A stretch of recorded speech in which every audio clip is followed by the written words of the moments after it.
আল্লাহ উপরে নিচে মাটি জানেন না আমার ছেলেটাকে কি করে যে নিয়ে এসে আমি ছেলেটাকে আমি বকুলে রাখছি আমি রাস্তা টানতে দেই না আমার বোমার ধাক্কাটা জিতকে আমার বোমার জন্য একবার তো নিয়েছে আমার বোমা যাই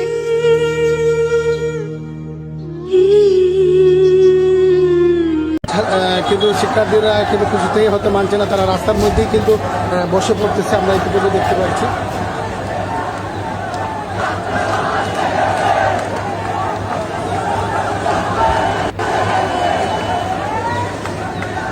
আমি 52-এর ভাষা আন্দোলন দেখি না, 71-এর যুদ্ধ দেখি না, 2024-এর কোটা আন্দোলন দেখেছি। কত মায়ের বুক খালি হয়েছে, কত ভাই তাদের বোনকে হারিয়েছে, কত বোন তাদের ভাইকে হারিয়েছে।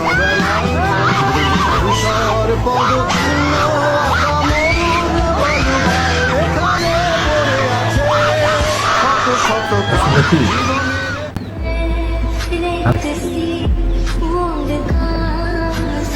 আসলে কি আমি একজন বাংলাদেশের নাগরিক, এটা আমার বলতেই লজ্জা লাগছে। যাদের কাছে আমরা আশ্রয় চাবো। ভিডিও কেন করতেছিলেন? ভিডিও করতেছি কারণ আমার ইউনিভার্সিটির সামনে এত বড় একটা প্রসিডিং হচ্ছে, আমি ভিডিও করবো না? আমার কি রাইট নেই ভিডিও করার? আমার অধিকারটা নেই? যাদের কাছে আমরা আশ্রয় চাবো কিচ্ছু করছি না, চুপচাপ নিষ্পাপ তারাই আমাদেরকে ইউনিভার্সিটির সামনে এতগুলো পুলিশ জড়ো হয়ে এসে এটার জন্য আমাকে তারাই আমাদের ভাই বোনকে এখানে গায়ের মধ্যে বসিয়ে দিল, গুলি করে মারছে।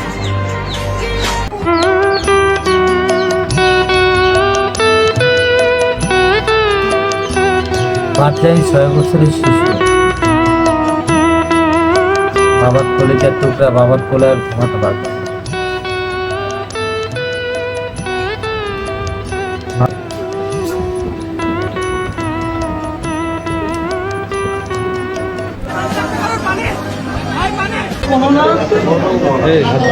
দোয়া করবেন যাতে আপনাদের মতো কুলাঙ্গার সন্তানদের মুখ না লাগে।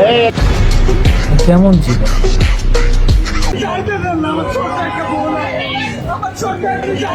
কেমন পরিস্থিতি, নিজের অধিকার আদায়ের জন্য কেমন পরিস্থিতি? স্বাধীন বলেন এটা কোন ধরনের স্বাধীন?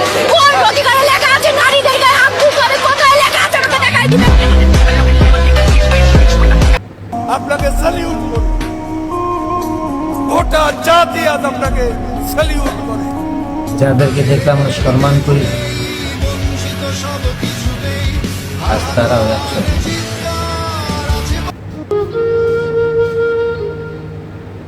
আল্লাহ উপরে নিচে মাটি জানেন না আমার ছেলেটাকে কি করে যে নিয়ে এসে আমি ছেলেটাকে আমি বকুলে রাখছি আমি রাস্তা টানতে দেই না।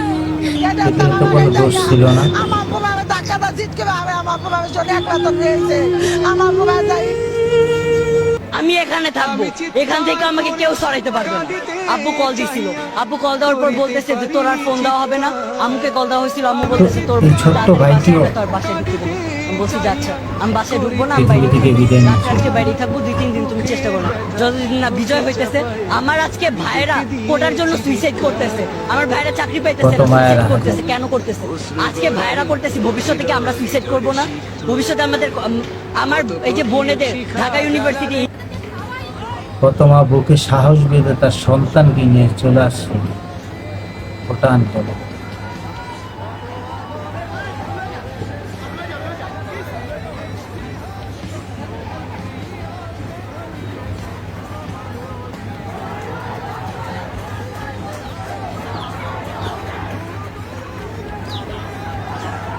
পানি লাগবে, পানি। যখন এই কথাটি কানে বাজে তখন চোখের ঘুম হারাম হয়ে যায়, চোখের ঘুম নষ্ট হয়ে যায়, আর ঘুমাইতে পারে।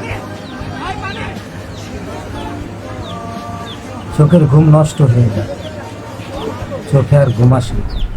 আমার সোনার বাংলা, আমি তোমায় ভালোবাসি, জন্ম দিয়েছ তুমি মাগো।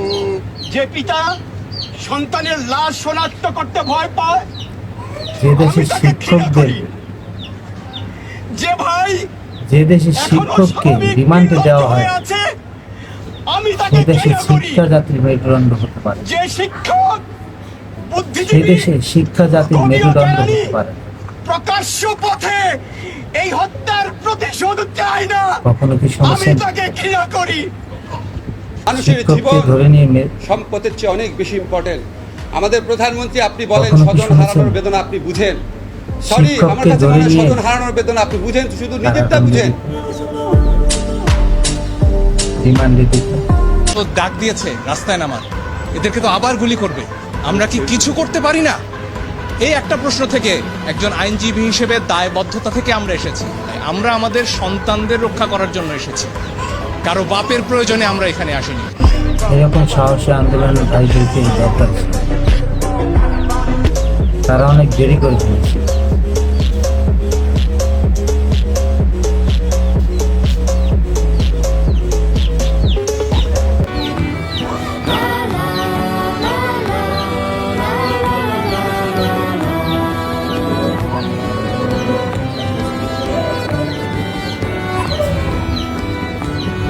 মনে রাখবেন, মনে রাখবেন, আল্লাহ ছেড়ে দেয়, কাউকে ছাড় দেয় না। ছাড় কখনো দিব না। যতক্ষণ তারা আইডেন্টিফাই করতে পারে না আমি স্টুডেন্ট, আমার সাথে খুব ভালো ব্যবহার করতেছিল। যখন আমি বলেছি আমি স্টুডেন্ট, এক বোন সাথে সাথে আমার গায়ে হাত তোলা হয়েছে। কারণ হ্যাঁ, আমাকে দেখে হয়তো মনে হয় যে স্টুডেন্ট, তার মানে কি তারা স্টুডেন্টদেরকে টার্গেট করছে? এ কেমন বিচার? জি, মুশফিকুর রহমান তানভীর, আমার আইডি কার্ড আছে। স্টুডেন্ট না বলার আগ পর্যন্ত ঠিকই ছিল, যেই স্টুডেন্ট বলেছি আমার গায়ে হাত তোলা হয়েছে। শোক কখনো কালো দিয়ে হয় না, লাভ হয়। আজ প্রতিটি ফেসবুকের প্রতিটি পেজ, প্রতিটি প্রোফাইল লাল হয়ে আছে।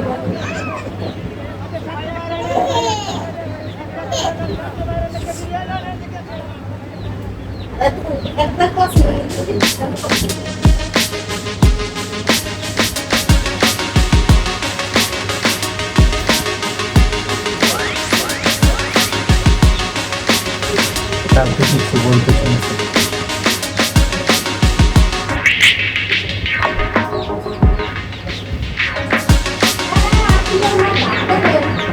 যখন বাবা বলে তুই বাড়িতে চলে আস, মা বলে বাড়িতে না আসলে আজকে তোর গেট বন্ধ।